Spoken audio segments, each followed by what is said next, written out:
Livro de Jó, capítulo 1.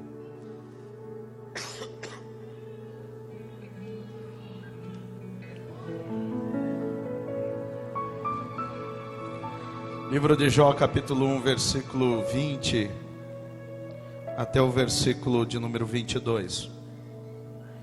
Eu quero falar hoje sobre a vida de um dos homens mais crentes de toda a Bíblia. O próprio Deus testificou deste homem. Ezequiel 14:14, quando Deus está falando sobre o cativeiro, tratando com o profeta Ezequiel, e ele diz: ainda que Jó, Daniel e Noé pudessem falar alguma coisa, então Deus não interferia, que mesmo que eles pudessem, Deus mesmo assim iria executar o juízo.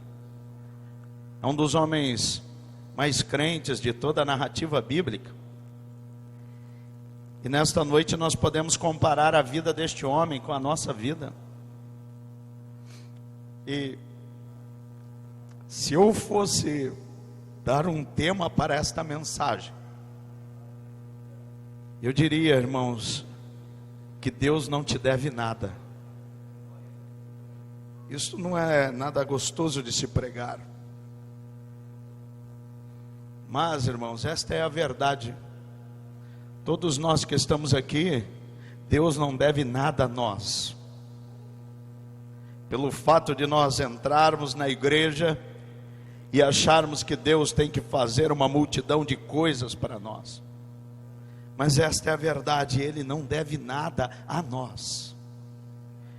E se nós pudermos compreender a verdade de Deus, então nós diremos a Ele: Senhor, eu poderia dar mais ao Senhor, porque eu sou um miserável e devo ao Senhor.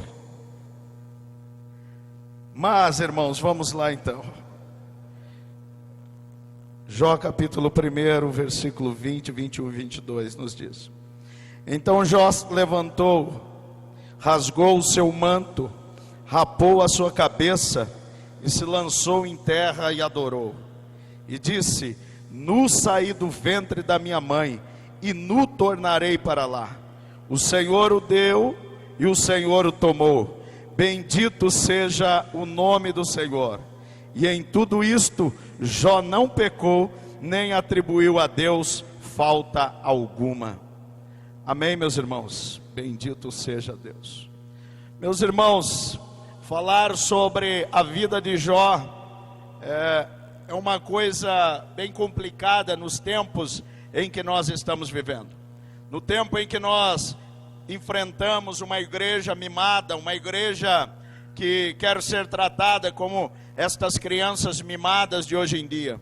Uma igreja que chega na presença de Deus e acha que Deus tem que despejar bênçãos sobre elas, que Deus tem que dar isto, que Deus tem que reformar isto, que Deus tem que transformar isto, que Deus tem que fazer de tudo isto.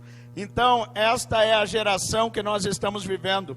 Uma geração que se perdeu no caminho da pregação do Evangelho. Uma geração que se perdeu no verdadeiro Evangelho. Você olha para o capítulo 11 de Hebreus e você vê lá a lista de homens que foram chamados homens da fé.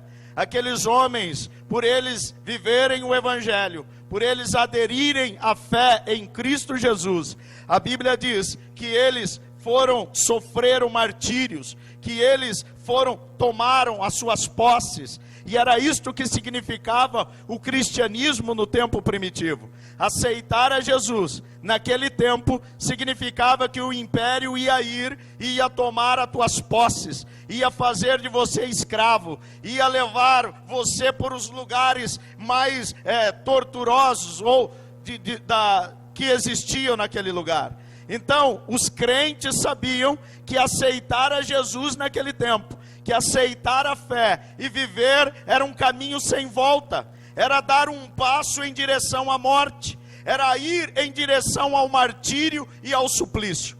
Mas, irmãos, aqueles crentes, eles permaneciam firmes no propósito para o qual Deus o tinha chamado. Eles não estavam preocupados, irmãos, se eles iam perder os teus bens. Eles não estavam preocupados se eles iam ser levados à morte. Eles não estavam preocupados nem mesmo com uma ressurreição. Eles estavam dizendo: olha, nós preferimos morrer pelo amor de Cristo, porque sabemos que Deus tem para nós uma melhor ressurreição. Eles não estavam querendo ser livres da morte. E assim foram aqueles cristãos que inflamaram o primeiro século, que levaram o evangelho para o segundo século, que levaram o evangelho até o terceiro século, e que foram trazendo este evangelho que chegou até nós neste tempo. Foi assim, irmãos. Sangue, suor e lágrimas foram a vida daqueles cristãos, Mateus, que viveram este tempo, que trouxeram o evangelho até este tempo. Mas quando chegou neste tempo, então se inverteu a condição dos crentes.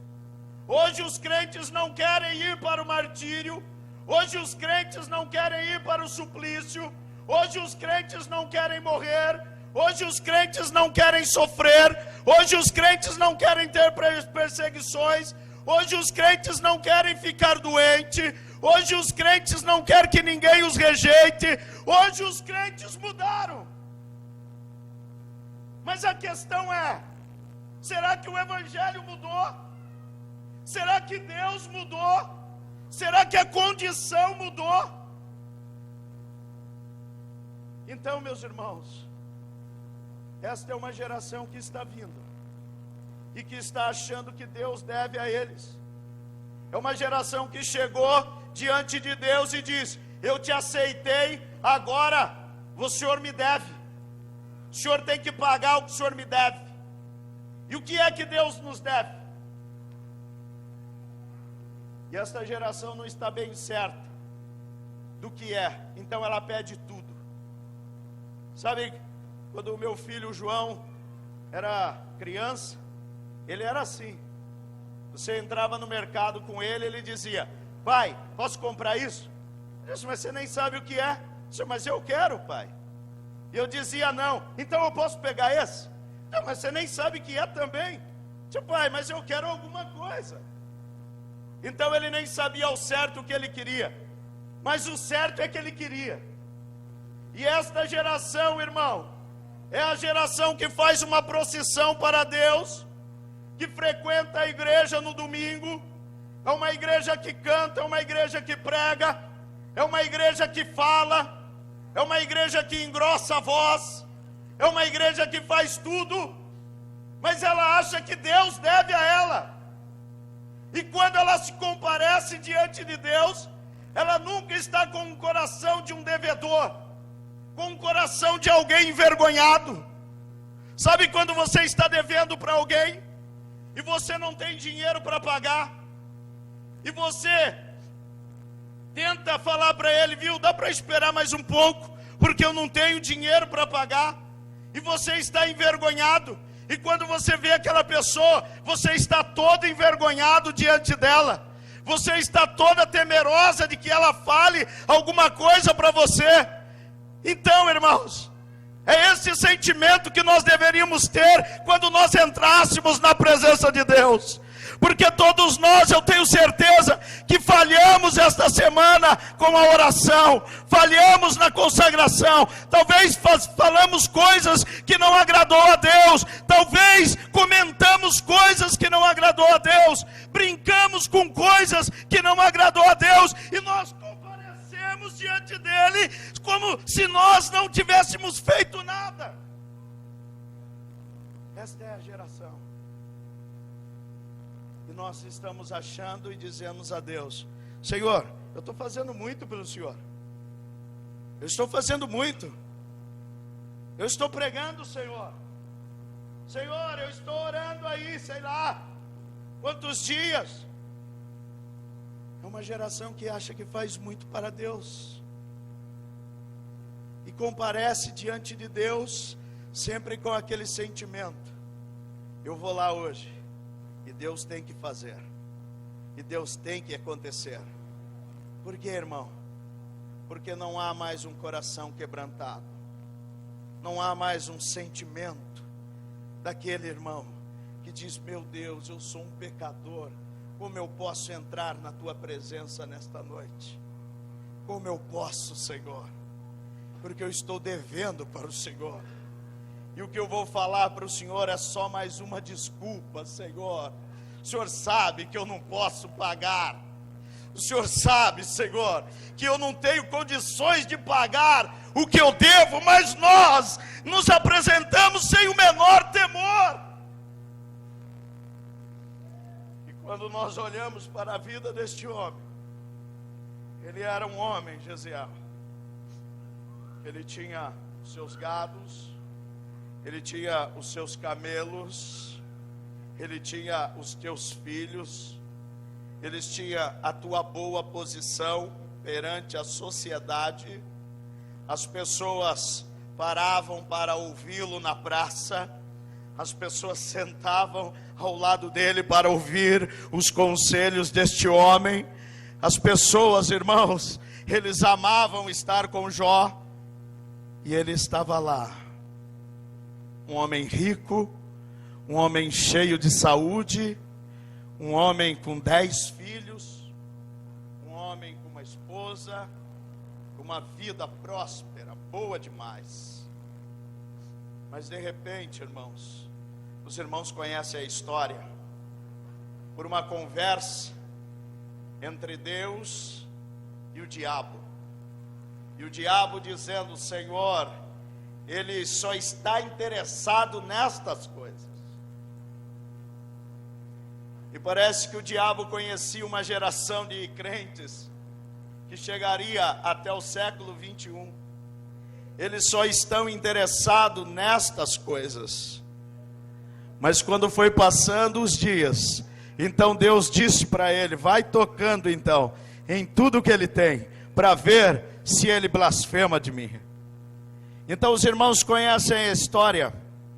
Ele perdeu os seus gados, ele perdeu as tuas posses, ele perdeu os teus filhos, ele perdeu tudo.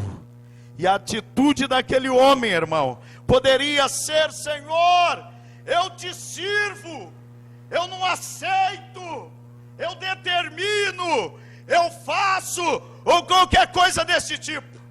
Mas a Bíblia diz que aquele homem rasgou o teu manto, e ele adorou a Deus, e disse: nu eu saí do ventre da minha mãe, e nu eu tornarei. Deus o deu, Deus o levou. Eu garanto para nós, para todos nós que estamos aqui, meu irmão, quando você veio a este mundo, você não trouxe nada para ele, nem dente você trouxe para este mundo, irmão, nada. E Deus até hoje vem cuidando de mim e de você neste lugar. Até hoje nós estamos vivendo, estamos vestindo, estamos comendo, porque Ele cuidou de nós. Mas nós não queremos ter nenhum compromisso mais sério com Ele. E qualquer coisa que nos falta, logo nós temos um motivo para blasfemar. Eu não, pastor, eu nunca blasfemo. Mas só de você ficar triste por alguma coisa, já é um tipo de blasfêmia. A unha encravou, então eu já posso dizer: ah, eu estou desanimado. Só por isso, irmão. E aqueles crentes do passado? E aqueles irmãos do passado? Pastor, eu queria uma oportunidade, pastor. E aqueles crentes do passado? Sabe onde foi a oportunidade deles? Foi lá: chama o próximo para o martírio. Quem é agora? Chama o nome dele: Paulo. Paulo está com a oportunidade agora. Vai receber o microfone? Não. As mãos e a cabeça na guilhotina. Esta é a tua oportunidade para glorificar a Deus. Ah, não é um cântico, não, é a tua cabeça, meu irmão. Quem está com a oportunidade agora? Pedro. O irmão Pedro, você está com a oportunidade para cantar um hino? Não, mais do que isso, para glorificar a Deus com a tua própria vida. Tem uma cruz para você aqui. Mas eu não sou digno de morrer igual ao meu Senhor. Põe eu de cabeça para baixo, então, pelo menos para não ser igual ao meu Senhor. Chama o irmão Timóteo. Timóteo, você tem a oportunidade para cantar o hino, para pregar uma mensagem? Não, para ser espancado até a morte. Esta era a oportunidade, irmão. Olha para esta igreja, que compare a igreja com os tempos em que nós estamos vivendo, não é? Mas nós achamos que nós temos direito, e aqueles crentes não. Aqueles crentes sabiam o que eles deviam para Deus. Aqueles crentes sabiam que eles, mesmo assim, estavam em falta com Deus. Eu já citei aqui diversas vezes o livro de John Fox, quando ele escreve o livro dos mártires. E na Escócia, 300 mil escoceses morreram num período de 30 anos, somente por não reconhecer o Papa como cabeça da igreja. Não era por muita coisa, irmão, como o Charles diz aqui. Não era um pecadão, não era uma coisa grande, não era um adultério, um escândalo, não era um roubo, não, era só por eles dizer, não, eu não aceito isso. Vão morrer por isso? Vou morrer por isso. Esta era a igreja, irmão, em que eles fizeram a vala e viu o sangue escorrendo naquela fila daqueles escoceses, subindo para serem degolados lá. Próximo, você está com a oportunidade, sua vez agora. Posso ler um versículo? Pode, depois que eu cortar a tua cabeça. Imagine, irmão, se nós chegássemos a este tempo, será que sobraria crentes, irmãos? Será que sobraria? Será que nós continuaríamos crentes, Charles? Se o propósito não fosse este.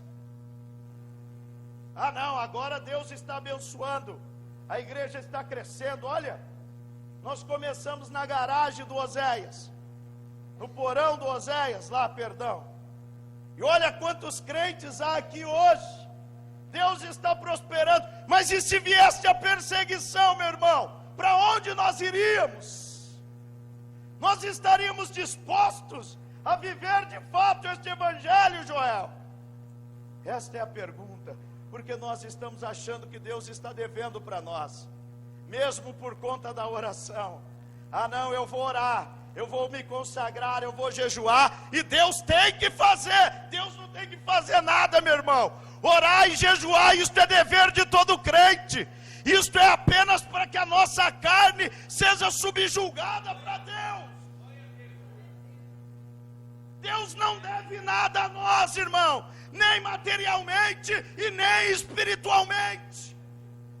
É nós que devemos para Ele, materialmente e também espiritualmente.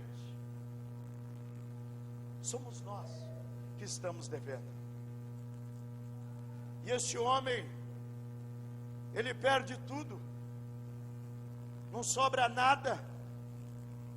E a mulher disse para ele: Jó, você ainda mantém a tua integridade, é melhor morrer, Jó. É melhor você morrer do que viver esta vida agora miserável, uma vida sem dinheiro, sem bens. Olha, os teus filhos, Jó, morreram. Olha a tua saúde, Jó. Olha como você está, Jó. E ainda você acha que deve viver? E Jó diz para ela: mulher, nós sabemos a receber o bem, porque agora não sabemos resolver o mal, receber o mal.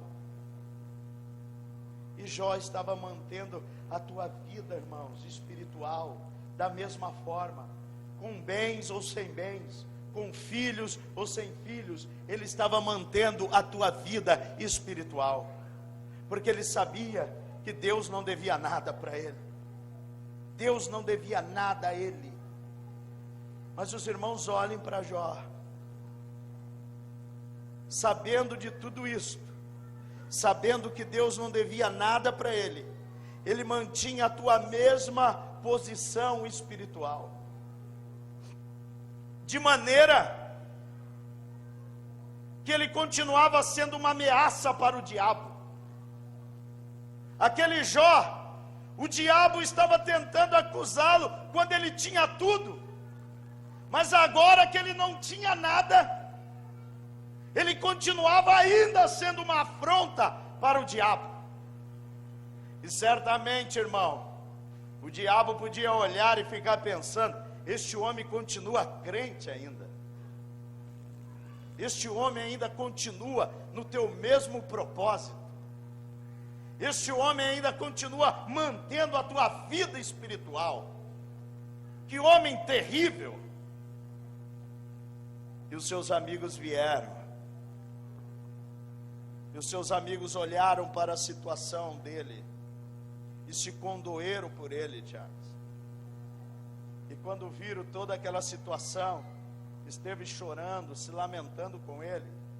Porém, irmãos, quando eles começaram a falar, então eles tinham uma justificativa pronta para dizer para ele: viu, Jó, será que você não fez alguma coisa que desagradou a Deus?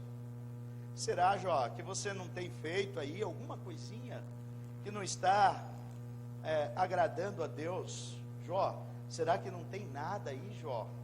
Alguma coisa, Jó, que está desagradando a Deus para que você esteja vivendo tudo isso? E parece, irmãos, que com o decorrer da narrativa, até o próprio Jó vai ficando meio receoso com isso. Ele vai dando algumas declarações no capítulo 14, não é? Ele diz: viu, ainda que Deus me mate, eu ainda esperarei nele, a minha confiança vai continuar nele. Era o que ele estava dizendo. No capítulo 19 ele diz: viu, eu sei que o meu Redentor vive, e eu sei que um dia ele vai pisar por sobre esta terra. E ele diz: mesmo que ainda tenha consumido esta minha pele, eu sei que um dia eu ainda o verei. Ele estava dizendo: olha, ainda que tudo isso está acontecendo comigo, eu confio em Deus, eu espero nele, não que ele me deva, mas eu devo a ele, eu devo a fé a ele, eu devo obediência a ele, eu devo temor a ele, eu devo sinceridade a ele, eu devo o meu coração a ele, eu devo a minha alma a ele. Era isso que ele estava dizendo. Mas aqueles amigos, eles continuaram com o seu discurso, com a sua narrativa, eles continuaram. E Jó vai dizer: olha, eu queria ter um juiz, um advogado, perdão. Eu queria ter um advogado que intercedesse entre eu e Deus na minha causa. Alguém que fosse até Deus e dissesse para ele o que aconteceu. Alguém que levasse para Deus as minhas questões, que trouxesse as questões de Deus para mim, para ver o que estava acontecendo. Jó disse: eu queria um advogado que intercedesse por mim nesta minha causa. Então no capítulo 38, Deus, ele rompe com o silêncio, e ele começa a falar com Jó, e ele começa a dizer para Jó: Jó, aonde você estava quando eu criei todas as coisas, Jó? Aonde? Viu, Jó, aonde você estava quando eu estabeleci o limite do mar? Jó, aonde você estava quando as duas estrelas da alva cantavam e os filhos de Deus se alegravam? Aonde você estava? E Deus começa a fazer uma porção de perguntas para Jó, que Jó não consegue responder, que Jó nem mesmo tem como dar a menor ideia das coisas que Deus está perguntando. Então Jó começa a entender que tudo aquilo que havia passado na vida dele fazia parte de um trabalhar de Deus na vida dele. E é isto, igreja, que nós precisamos compreender, porque enquanto nós acharmos que Deus deve para nós, então nós seremos uns crentes, um tipo de crente que está abaixo, bem abaixo da média daqueles crentes da qual fizeram parte da primeira igreja. Sabe aqueles crentes que não temiam a morte, que não temiam a perseguição, que não temiam perder os bens? Esse tipo de crente que eu estou falando. Porque nós, o dia que entendermos isso, o propósito e os mistérios de Deus, então, meu irmão, nós seremos crentes diferentes. Tudo será motivo para glorificarmos a Deus. Eu pergunto aos irmãos: quantos de nós, irmãos, consegue glorificar a Deus num momento difícil da vida? Eu, alguns anos atrás, o João sofreu um acidente lá na escola. Foi levado para o hospital. Meu sogro foi lá para o hospital com a irmã Michele. O João estava lá, os batimentos cardíacos abaixando. A Michele lá desesperada. Meu sogro. Eu estava trabalhando.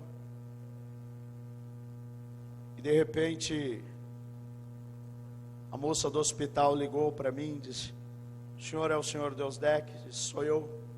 Senhor, teu filho está muito mal aqui no hospital. Nós precisamos que o senhor venha para cá.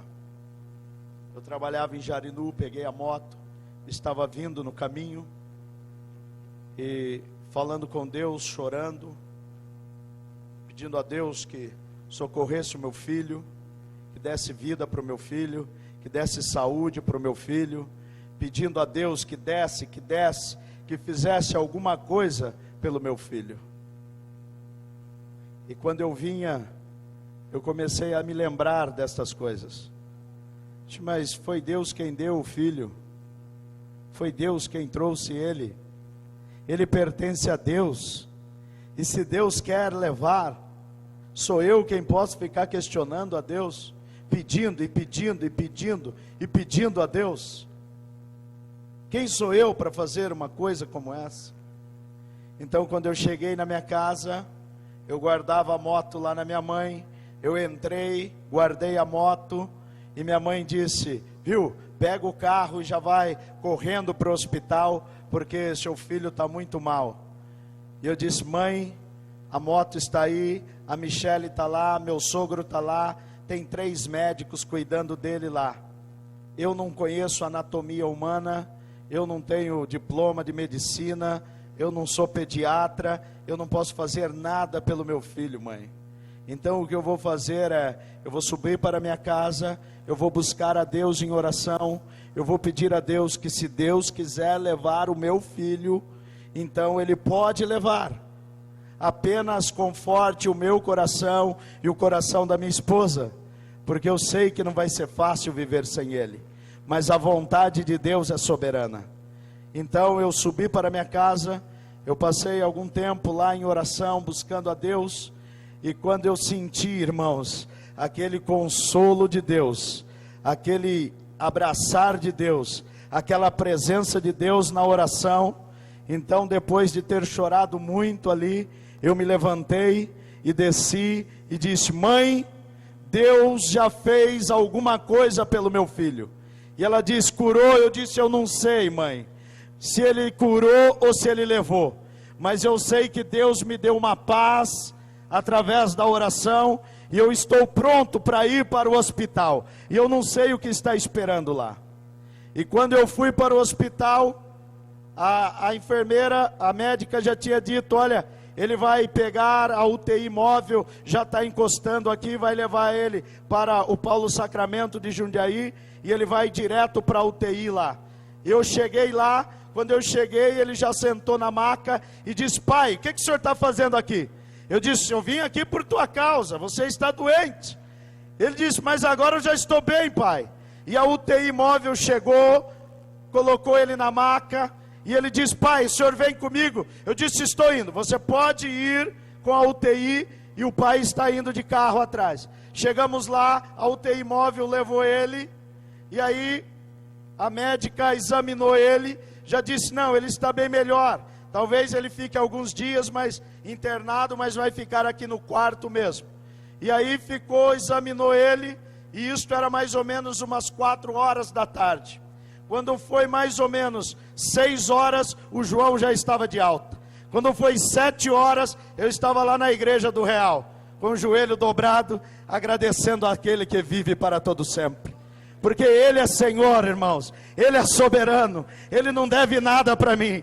Ele não me deve filhos, Ele não me deve esposa, Ele não me deve dinheiro, Ele não me deve nada, irmão, porque Ele me deu tudo. Ele me deu o teu Cristo, Ele me deu o teu Espírito Santo, Ele me deu a tua fé e a tua graça, para que nós pudéssemos glorificar a Ele, mas eu estou devendo a Ele,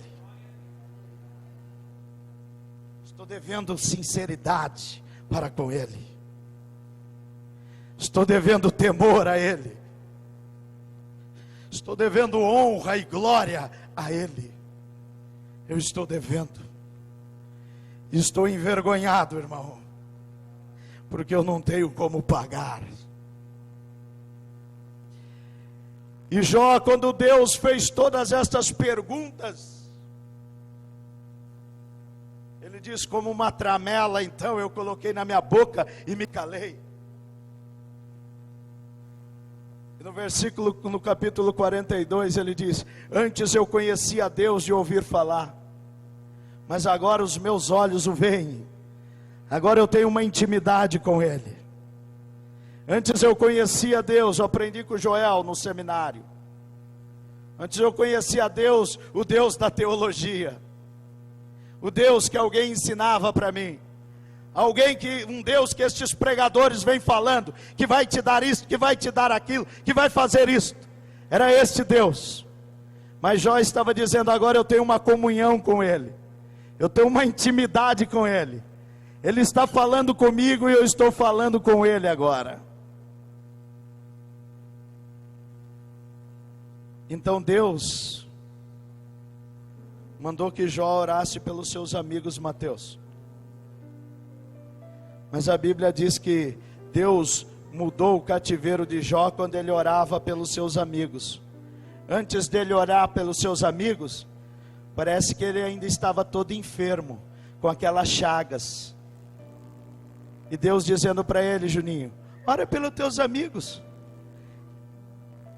Se ele fosse como nós hoje, sabe o que nós ia dizer? Eu não posso, Senhor, eu estou enfermo. Olhe para o meu corpo, ora para as minhas chagas, como que eu vou orar por eles?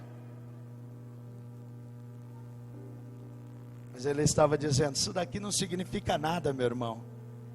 O que importa é o que está dentro de mim. Isso que vocês estão vendo é apenas uma enfermidade na carne, mas eu estou curado interiormente. E agora vocês imaginem aqueles amigos vindo. Quem vai orar? Ah, é um pregador, irmão. Esse pregador aqui é de fogo mesmo. ele ora e Deus cura, ele ora e Deus faz, ele ora e Deus acontece. Mas quem vai orar agora por eles é um homem que está lá enfermo, Maico, que perdeu 10 filhos. É um homem pobre agora, um homem que não tem mais nada, um homem que o hálito dele, as crianças tampam o nariz para não ouvir. É este o homem que vai orar. E eu digo aos irmãos, se um homem como este fizesse um apelo hoje, você viria até este altar? Talvez você venha porque o pastor Deusdec, que está com um terninho bonito, sapatinho novo brilhando. Vocês vêm por isto, porque vocês olham para a aparência. Se fosse um homem enfermo, sem nada, vocês viriam? Eu digo que eu mesmo, irmão, ficaria pensando: o que é que esse irmão vai orar por mim, coitado? Ora por ele mesmo. Não é como aquele ladrão da cruz, aquele povo gritando lá para Jesus: salvou a muitos, salva a ti mesmo, e nós creremos em ti. Eles estavam olhando só para a aparência do Cristo, eles não estavam entendendo todo o trabalhar, Charles. Mas Jó estava dizendo: vem aqui, meus irmãos, eu vou orar por você. Vem aqui, ele faz, Bildade, eu vou orar por vocês, venham. E quando Jó começou a orar, então Deus foi mostrando a eles o que era a verdade de Deus. E eu pergunto aos irmãos nesta noite: Deus está devendo alguma coisa a você, meu irmão? Vocês ainda estão aí? Deus está devendo alguma coisa para você? Deus tem que fazer alguma coisa para você? Ou é você que tem que fazer alguma coisa para Ele nesta noite?